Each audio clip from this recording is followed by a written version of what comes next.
कविता अपने माता पिता की बहुत लाडली थी। 3 बड़े भाइयों की बहन थी। कोई भी चीज मांगने पर उसी वक्त सामने हाजिर हो जाती। पूरे घर में रौब था उसका। पूरे परिवार और नौकरों पर राजकुमारी की तरह हुक्म चलाती थी कविता।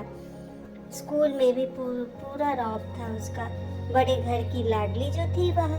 ऐसे ही उसने कॉलेज में दाखिला लिया। उसकी ठाट बाट बड़ी गाड़ी में आना जाना, हर दिन नया फैशन देखकर हर कोई उससे दोस्ती करना चाहता था। थोड़े ही दिनों में उसके बहुत से दोस्त बन गए। पूरे कॉलेज में उसकी अपनी ही एक पहचान थी। इन दिनों उसके घर एक रिश्ता आया। खानदानी लोग थे और पापा की पुरानी जान पहचान थी उनके साथ। कविता के साथ कोई जबरदस्ती नहीं थी, पर कविता ने फिर भी हाँ कर दी, क्योंकि वह अपने परिवार से बहुत प्यार करती थी। वह जानती थी कि वह लोग उसका अच्छा ही सोचेंगे। लड़का का नाम राज था। राज काफी पढ़ा लिखा और समझदार लड़का था। ससुराल वाले भी बहुत अच्छे थे।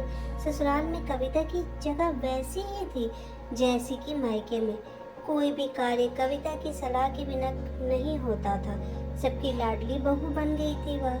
फिर उसके घर एक बेटे का जन्म हुआ। राहुल कविता को जान से प्यारा था। पोता पाकर ससुराल वाले तो फूले नहीं समाते थे। कविता कभी कभी सोचती कि उसकी किस्मत कितनी अच्छी है। उसका हर अपना उसे कितना प्यार करता है।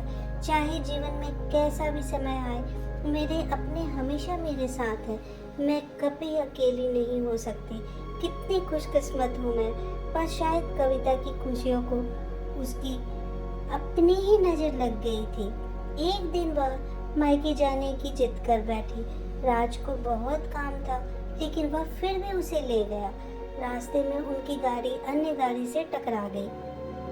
कविता, राज और राहुल बुरी तरह जख्मी हो गए। काफी दिनों से इलाज के बाद राज और राहुल तो ठीक हो गए, लेकिन कविता पूरी तरह ठीक ना हो सकी। सर पर चोट लगने के कारण वह अपने आंखों की रोशनी खो बैठी। अब कविता की किस्मत जैसे उल्टे पांव चलने लग गई। मायके वाले कुछ दिनों तक उससे मिलने आते रहे, फिर कभी कभार फोन ही करके पूछ लेते कि अब कैसी हो।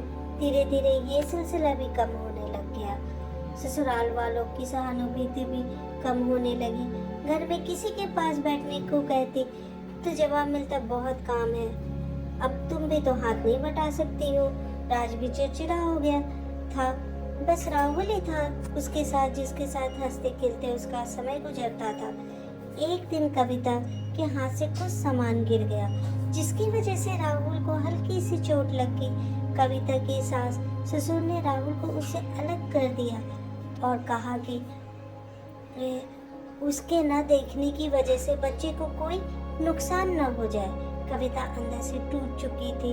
एक दिन उसने सबके सामने मायके जाने की इच्छा रखी तो राज उसे तुरंत मायके छोड़ आया, जैसे कि वह भी यही चाहता था। लेकिन राहुल को उसके साथ नहीं भेजा गया। कविता कभी राहुल से दूर नहीं रही थी, पर अपनी कमी के कारण उसने ज्यादा बहस नहीं की। कविता को लगा कि वह 3-4 दिन वहाँ रहेगी तो थोड़ा हवा पानी बदल जाएगा, क्योंकि वह कितने ही दिनों से कहीं भी बाहर नहीं गई थी। घर वाले भी इतने दिनों बाद उसे देखकर कितने खुश होंगे। कविता के घर पहुंचने पर सब लोग बहुत खुश हुए। खाने में सब कुछ कविता के पसंद का ही बना था। उसने अपने मम्मी पापा और भाई भाभीयों से दिल खोल कर बातें की।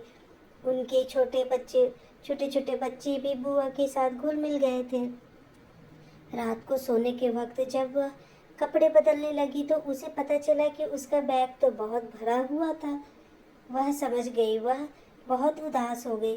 कुछ दिनों तक तो सब ठीक रहा, फिर जैसे ही सब बदलने लगा, सबका व्यवहार बदल रहा था। वह लोग जैसे थक चुके थे उससे। सब लोग घुमा फिरा कर पूछने लगे कि राज कब आ रहा है और उसे ले जाने। वह बहाना बना देती, जबकि वह जानती थी कि उस घर में अब उसके लिए कोई जगह नहीं है। कविता से चलते वक्त कुछ न कुछ नुकसान हो जाता। थोड़ी बहुत टोका टोकी उसे सुनाई देती, वह टाल देती। एक दिन उसके हाथ से लगकर एक कीमती फूलदान टूट गया। छोटी भाभी ने बहुत हंगामा मचाया। कविता की माता पिता रोज रोज के झमेलों से तंग आ चुके थे। उन्होंने राज को खुद से फोन कर दिया। राज कविता को अपने घर ले गया। कविता को अपने परिवार वालों से ये उम्मीद ना थी। जिस कविता के कहे बिना घर में एक पत्ता भी नहीं हिलता था, वह उस घर के लिए वह अब बोझ बन चुकी थी। राज के साथ ससुराल आते वक्त वह बहुत खुश थी, क्योंकि वह अपने घर जा रही थी, अपने जिगर के टुकड़े राहुल के पास। परंतु यह खुशी भी कुछ पल की ही थी। सारा बंदोबस्त पहले ही किया जा चुका था। कविता को सीधे ऊपर वाले कमरे में पहुंचा दिया गया। राहुल से दूर रहने की सख्त चेतावनी दे दी गई। एक काम वाली लता को उसकी जिम्मेदारी सौंपी गई, जो उसके खाने पहनने जैसी ज़रूरतों का ध्यान दे रखती। कविता ज़्यादातर चुप ही रहती। कभी कभार काम वाली लता से थोड़ा बतिया लेती। उसके जरिए राहुल का पता चल जाता।